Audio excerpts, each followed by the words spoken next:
Assalamualaikum warahmatullahi wabarakatuh. Kembali lagi di RR Channel. Kali ini kita akan belajar tentang materi fisika, gelombang, bunyi, dan cahaya. Nah, ketika ada fenomena alam seperti petir ataupun kilatan petir pada saat hujan ataupun malam hari, pernahkah kalian memperhatikan manakah yang lebih cepat antara gelombang bunyi ataupun gelombang cahaya? Jadi antara kilatan petir dan bunyi geluduk itu lebih cepat mana? Apakah lebih cepat petirnya ataupun bunyinya? Mari kita bahas.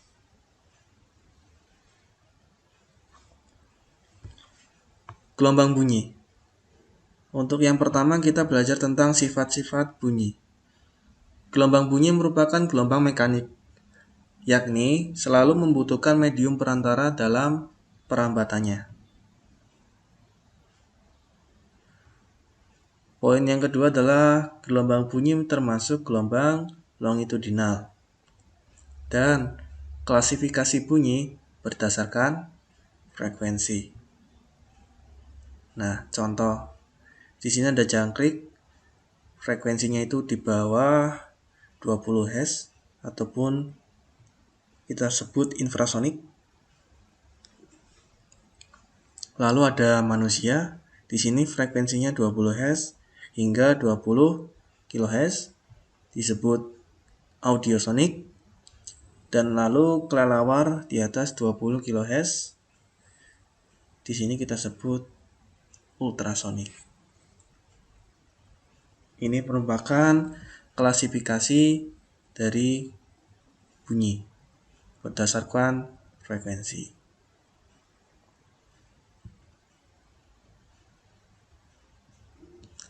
Yang kedua adalah dawai sebagai sumber bunyi.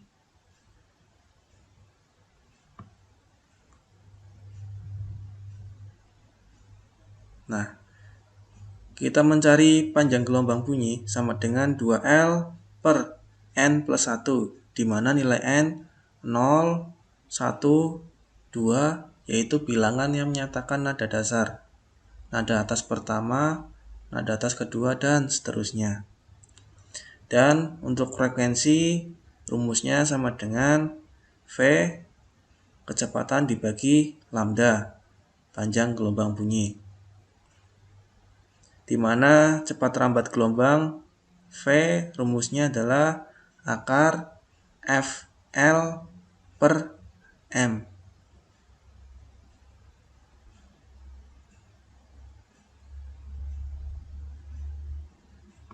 Nah, sehingga ketika kita membutuhkan rumus untuk mencari frekuensi, di sini rumusnya adalah Fn sama dengan N plus 1 per 2L dikali akar FL per M, di mana Fn adalah frekuensi nada ke N. N-nya nanti ada di soal. F itu adalah tegangan dawai. Satuannya Newton. L panjang dawai. Satuannya meter. Dan M adalah massa dawai. Satuannya adalah kilogram.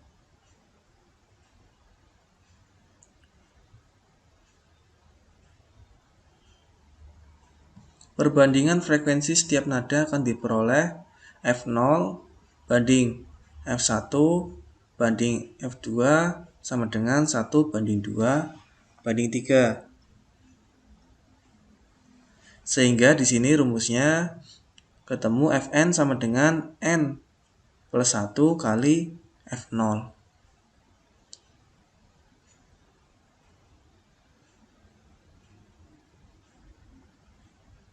Nah, kita ke contoh soal. Sepotong dawai yang panjangnya 80 cm dan masanya 16 gram dijepit kedua ujungnya dan terentang tegang dengan tegangan 800 Newton. Hitunglah frekuensi nada dasar yang dihasilkan.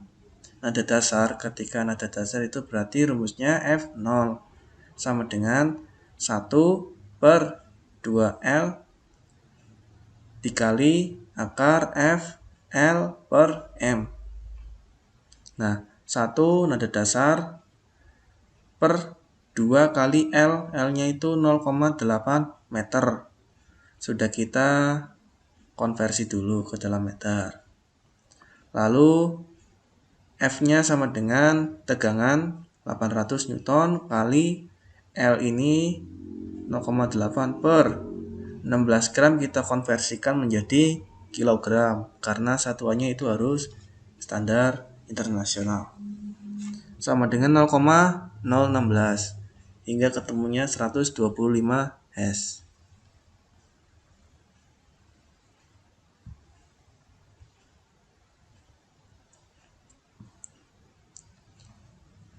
Nah, selanjutnya materi pipa organa sebagai sumber bunyi.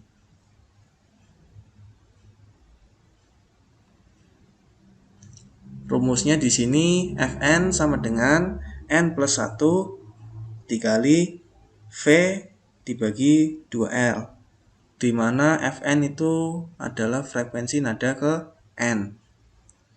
V sama dengan cepat rambat bunyi dalam pipa, satuannya meter per sekon, dan L adalah panjang pipa, satuannya meter.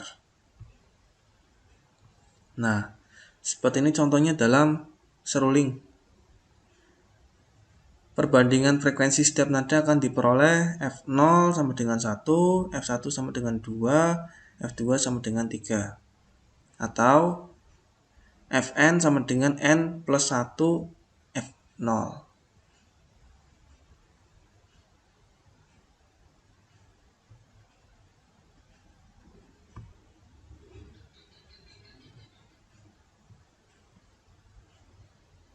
Sedangkan untuk pipa organa yang tertutup, rumusnya adalah Fn sama dengan 2N plus 1 dikali V per 4L, di mana Fn adalah frekuensi nada ke N.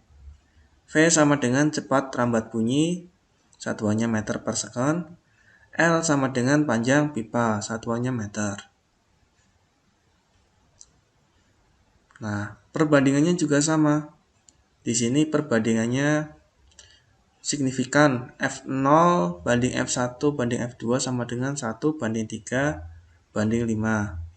Nah, di sini agak beda, ada angka 2-nya, Fn sama dengan 2N plus 1 dikalikan F0, yang menunjukkan bahwa frekuensi nada atas merupakan kelipatan bilangan ganjil dari frekuensi nada dasarnya. Nah, kita lanjut ke contoh soal. Sebuah pipa organa memiliki panjang 85 cm. Jika cepat rambat bunyi di udara 340 meter per second, tentukan 3 frekuensi harmonik pertama apabila pipa organa tersebut pada kedua ujungnya terbuka. Nah, di sini kuncinya adalah kita menggunakan rumus pipa organa yang terbuka. Jawab. L sama dengan 85 cm, maka ketemu kita konversikan dalam meter, 85 kali 10 pangkat min 2. Kita cari F0 sama dengan V dibagi 2L, di mana V-nya 340 kita masukkan, lalu 2 kali 85 kali 10 pangkat min 2, ketemunya 200 Hz. Nah, karena untuk pipa organa terbuka, maka dua harmonik selanjutnya adalah F1 sama dengan rumusnya 2 kali F0, maka 2 kali 400. 2 kali 200. Ini.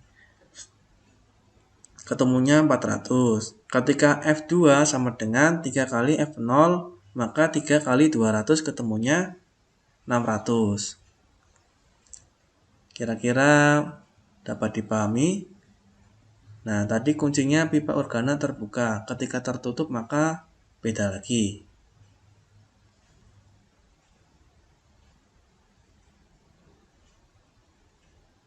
Nah, untuk latihan kalian, coba saya berikan dua buah soal di sini. kita kerjakan. Nanti yang tidak ketemu maka kita bahas di kolom komentar. Sudah di screenshot ataupun ditulis?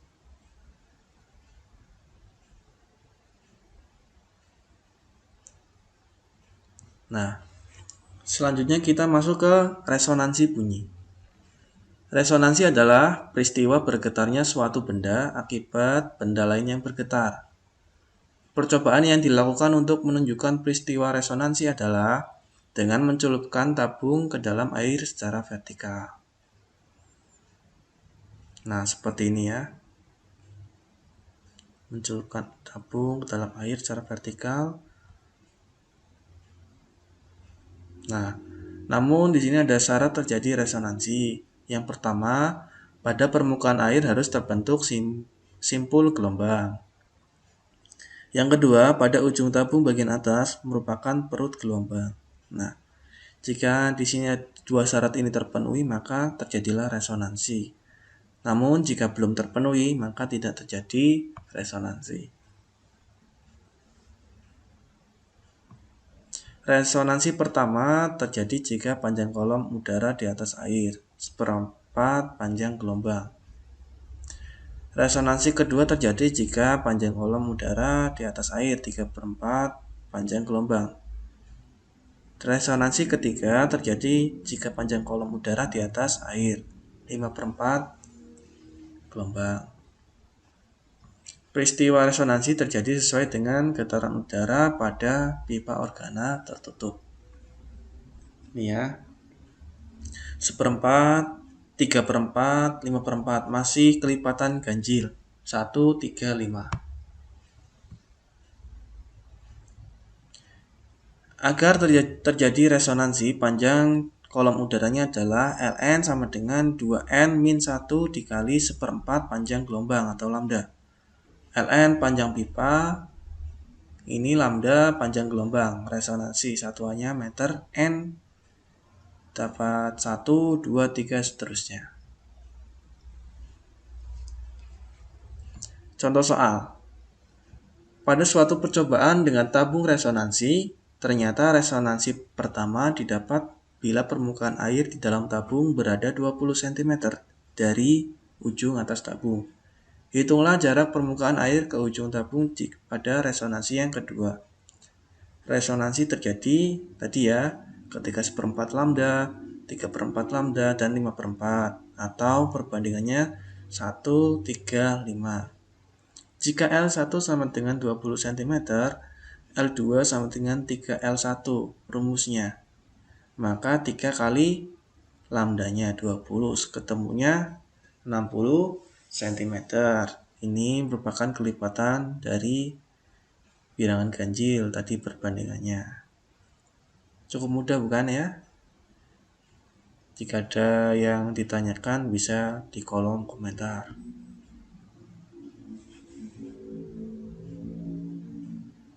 Nah, selanjutnya di sini ada soal suatu garpu tala dengan frekuensi 550 Hz digetarkan di dekat suatu tabung gelas berisi air yang tinggi permukaannya dapat diatur. Hitunglah jarak permukaan air dari ujung tabung untuk 3 resonansi yang pertama. Silakan dikerjakan dan dimasukkan ke dalam rumusnya. Jika memahami, pasti sangat mudah. Lanjut ya, untuk lanjut materi.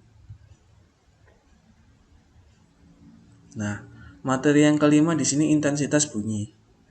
Intensitas merupakan energi yang dipindahkan tiap satuan waktu ataupun daya tiap satuan luas. Rumusnya I sama dengan P per A, di mana I adalah intensitas bunyi, satuannya adalah watt per meter persegi, P adalah daya gelombang bunyi, satuannya watt, A sama dengan luas bidang, satuannya meter persegi.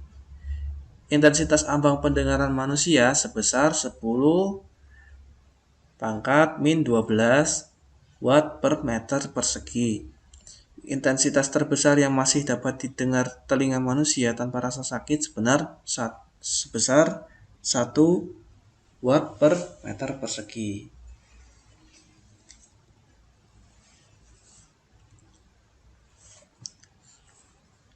Taraf intensitas bunyi merupakan logaritma perbandingan intensitas bunyi terhadap intensitas gelombang. Rumusnya TI sama dengan 10 log I per I0, di mana TI sama dengan taraf intensitas. Satuannya dB. I sama dengan intensitas bunyi, satuannya watt per meter persegi, dan I0 adalah intensitas ambang, di mana di sini ditetapkan 10⁻⁻12 watt per meter persegi.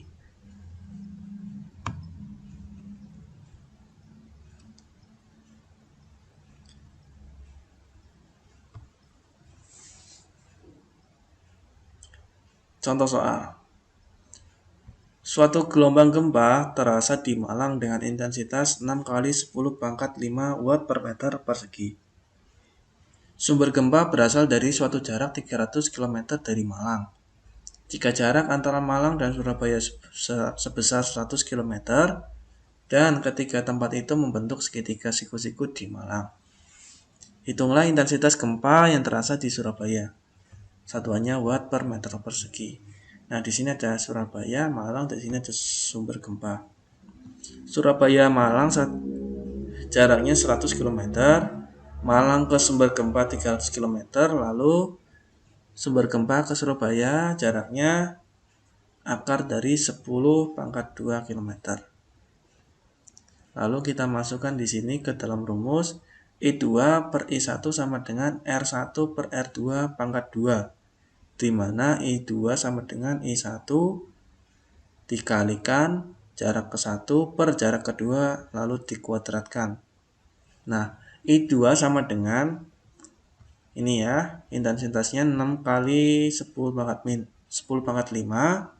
dikali 300, itu jarak dari Malang ke sumber gempa dibagi jarak dari Surabaya ke sumber gempa. 10⁻⁵.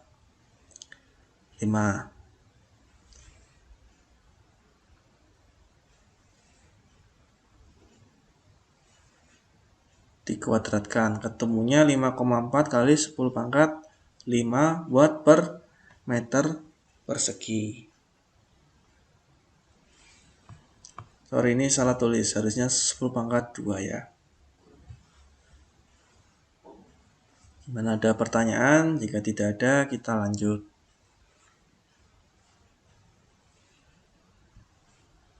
Nah, di sini ada latihan soal dapat kita kerjakan. Nanti dapat kita diskusikan. Bisa di screenshot terlebih dahulu.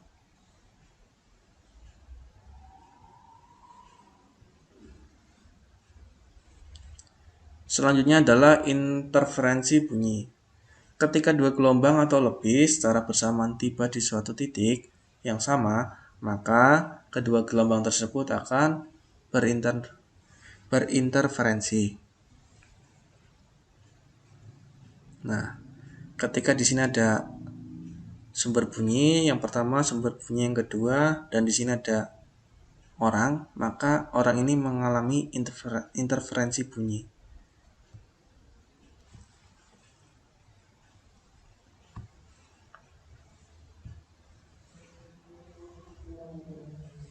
Nah, contoh soal. Kedua sebuah sumber bunyi pada gambar di atas bergetar secara koheren. Kenyaringan didengar di P apabila R1 sama dengan R2 dengan menaikkan secara perlahan-lahan R1. Bunyi terlemah didengar ketika R1 ke R2 adalah 20 cm, 60 cm, dan 100 cm. Jika cepat lambatnya 340 meter per second, hitunglah besar frekuensi sumber bunyi. Nah, delta S sama dengan setengah lambda. 0,2 jaraknya sama dengan setengah lambda, maka lambda sama dengan 0,4 meter. Lalu dapat kita gunakan untuk mencari F, frekuensi sama dengan V per lambda di mana 340 dibagi 0,4. Nah, ini juga untuk latihan soal. Bisa ditulis ataupun di screenshot terlebih dahulu.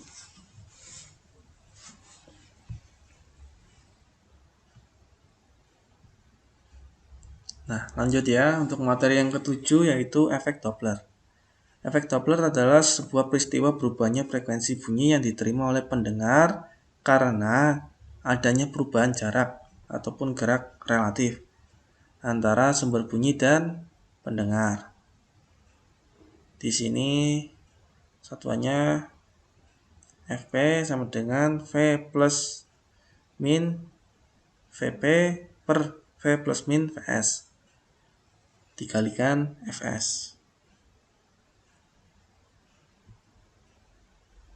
Nah, Fp sama dengan frekuensi bunyi yang diterima pendengar. Fs frekuensi sumber. V sama dengan cepat rambat. Vp kecepatan pendengar. Vs sama dengan kecepatan sumber bunyi.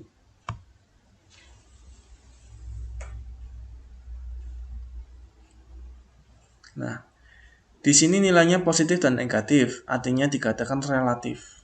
Nah, kapan dia positif dan kapan kita negatif? Kita patokannya adalah yang pertama, nilai Vp positif jika pengamat mendekati sumber. Sebaliknya, Vp bernilai negatif jika pengamat menjauhi sumber. Yang kedua, Vs positif jika sumber menjauhi pengamat. Vp bernilai negatif jika sumber mendekati pengamat. Jadi ini ya yang harus dipahami konsepnya ya. Jadi ketika keduanya positif dan positif, maka Vp-nya itu ataupun pengamat mendekati sumber dan sumber menjauhi pengamat. Maka di sini positif dan positif.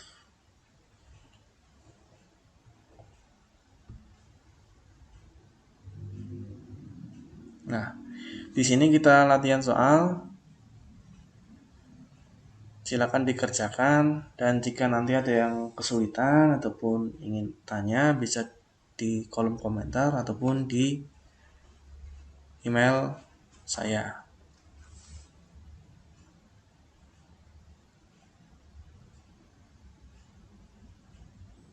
Selanjutnya adalah materi gelombang kejut. Gelombang kejut pada bunyi terjadi ketika kecepatan sumber bunyi lebih besar daripada kecepatan bunyi.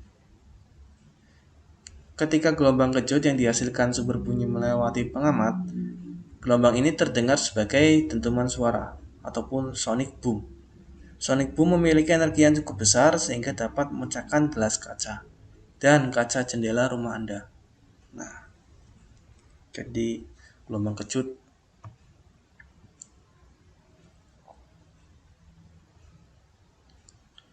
Pemanfaatan ultrasonik. Nah, gelombang ultrasonik dimanfaatkan untuk mengukur kedalaman laut melalui sebuah instrumen pemancar gelombang ultrasonik yang disebut fotometer. Nah, di sini ada sebuah kapal, lalu kapal ini berjalan di tengah laut. Di sini ada dasar laut. Ketika ini pemancar dipantulkan ke bawah lalu diterima oleh sinyal penerima.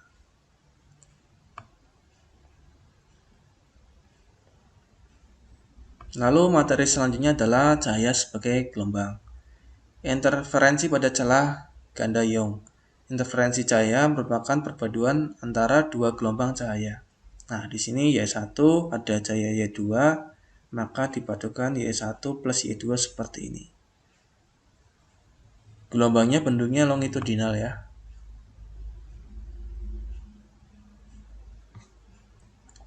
Analisis percobaan interferensi celah ganda Young. Nah,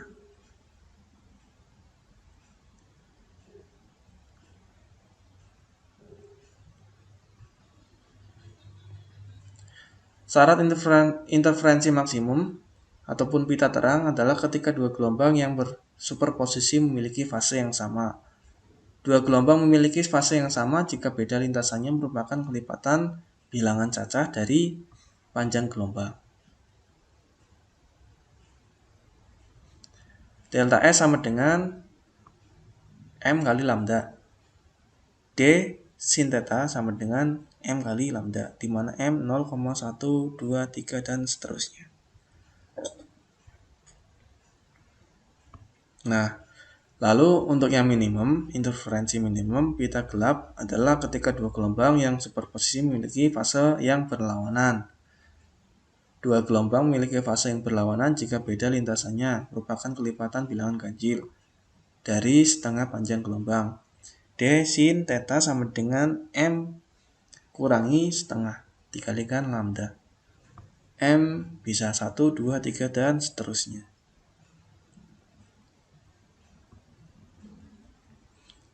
Nah, untuk theta, sudut yang sangat kecil, sin theta sama dengan tangan theta, sama dengan P per L, sehingga persamaan interferensi maksimumnya dP per L sama dengan M kali lambda.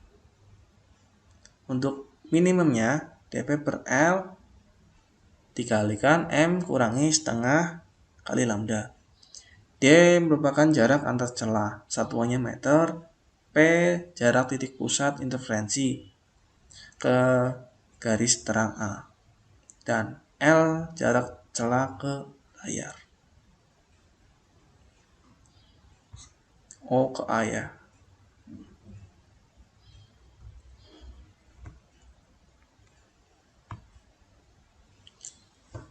Nah, lanjutnya ada soal dari interferensi, silakan kalian kerjakan untuk latihan. Dan jika ada kesulitan ataupun yang belum paham bisa ditanyakan.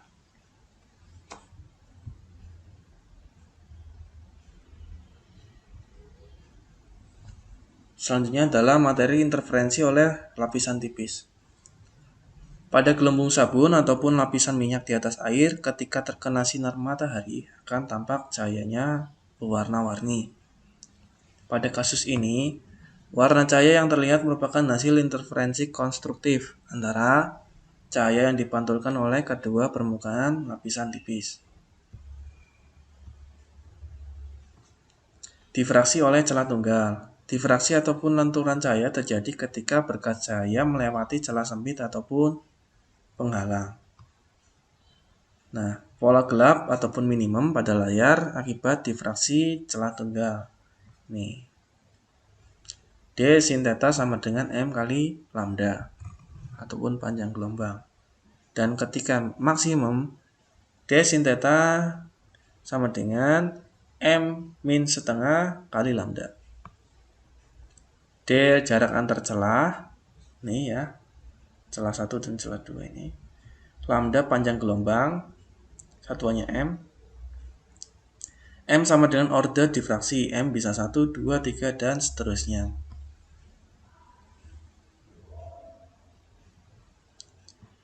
Contoh soal, dengan menggunakan penghalang celah tunggal pada layar tampak pola difraksi. Garis terang pusat dan garis gelap keempat membentuk sudut 30 derajat terhadap garis normal. Maka ini tetanya ya sebagai teta. Jika cahayanya yang digunakan memiliki panjang gelombang 6000 A, tentukanlah lebar celah yang digunakan. Nah, diketahui theta 30 derajat, M sama dengan 4, dan lambdanya sama dengan 6000 A. D sin theta sama dengan M kali lambda. Kita masukkan hingga ketemunya D sama dengan 4,8 mikrometer. Jadi lebar celahnya adalah 4,8 mikrometer. Silakan dipahami, ada yang ditanyakan. Sin 30 derajat setengah, ini harus hafal trigonometri ya. Sin 30, sin 45, sin 60, dan lain-lain. Oke, lanjut. Lalu di sini ada soal bisa dikerjakan terlebih dahulu.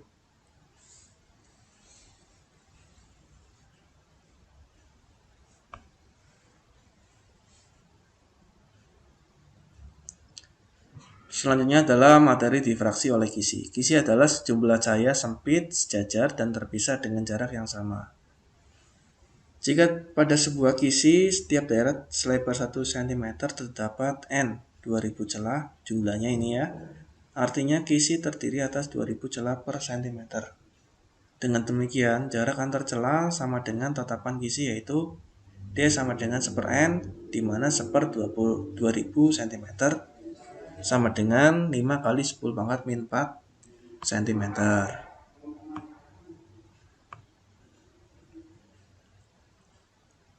Nah, di sini ada rumus pola difraksi maksimum pita terang dan pola difraksi minimum pita gelap. Nah, ini untuk sudut yang kecil dan ini untuk sudut yang sangat kecil. Bisa dihafalkan konsepnya, dipahami. Dengan D sama dengan jarak antar celah, satuannya meter. P sama dengan jarak titik pusat interferensi O ke garis terang A. Dan L sama dengan jarak celah ke layar. Nah, di sini ada soal lagi, silakan kalian kerjakan untuk latihan, bisa di screenshot terlebih dahulu.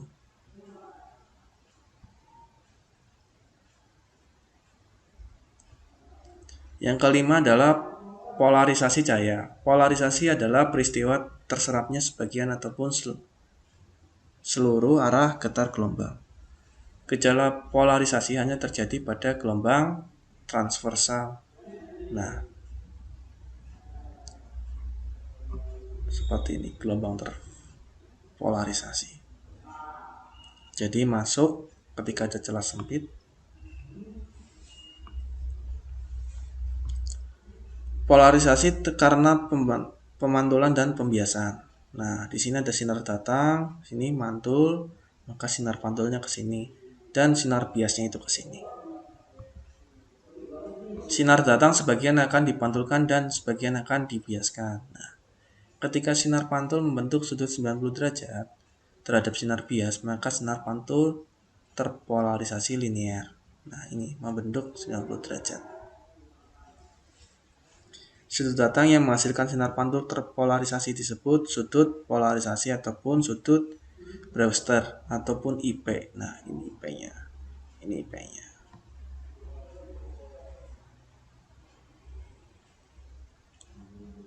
Nah, dan rumusnya di sini adalah tangan IP, ini tangan IP sama dengan N2 per N1.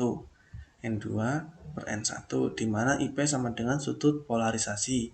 R sama dengan sudut bias, N1 indeks bias medium 1, dan N2 indeks bias medium 2. Lalu polarisasi karena serapan selektif. Nah, cahaya terpolarisasi bisa diperoleh dari sinar tak terpolarisasi dengan menggunakan dua buah polaroid. Polaroid pertama sebagai polarisator dan polaroid kedua sebagai analisator. Nah, ketika di sini ada arah cahaya masuk, ini cahaya tidak terpolarisasi. Lalu ketika ada polarisator, cahaya baru terpolarisasi bidang. Nah, di sini ada analisator. Indeks cahaya yang dilewatkan polarisator adalah setengah kali I0. Nah, setelah melewati analisator yang membentuk sudut theta terhadap sumbu polarisator, maka intensitas cahaya yang diteruskan analisator menjadi I sama dengan setengah I0 cos kuadrat theta. Nah, seperti ini ya konsepnya, ada sumber cahaya, ada polarisator, ada analisator. Ini cahaya yang diteruskan terpolarisasi. Sedangkan ini yang tidak ada cahayanya.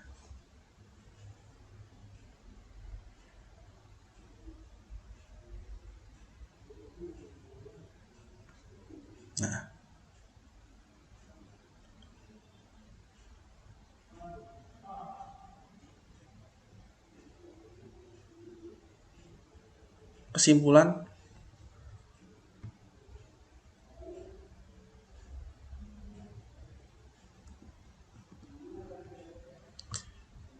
kesimpulan, di sini ada gelombang, itu ada gelombang bunyi dan cahaya. Cahaya dibagi interferensi, polarisasi, difraksi. Dengan bunyi dibagi Sumber bunyi diantaranya lewat pipa organa, dawai, efek Doppler, resonansi, interferensi, dan pelayangan.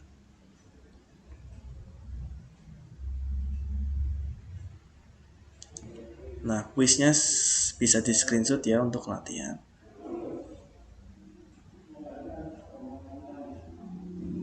Nah, terima kasih telah ikut membaca materi ataupun belajar untuk gelombang bunyi dan cahaya. Kurang lebihnya saya mohon maaf, dan apabila ada materi yang kurang paham dan kurang dipahami bisa tanyakan di kolom komentar. Terima kasih. Wassalamualaikum warahmatullahi wabarakatuh. Gagal dalam sebuah pertempuran akan lebih ksatria daripada gagal sebelum sempat menarik pedang. Julius Caesar.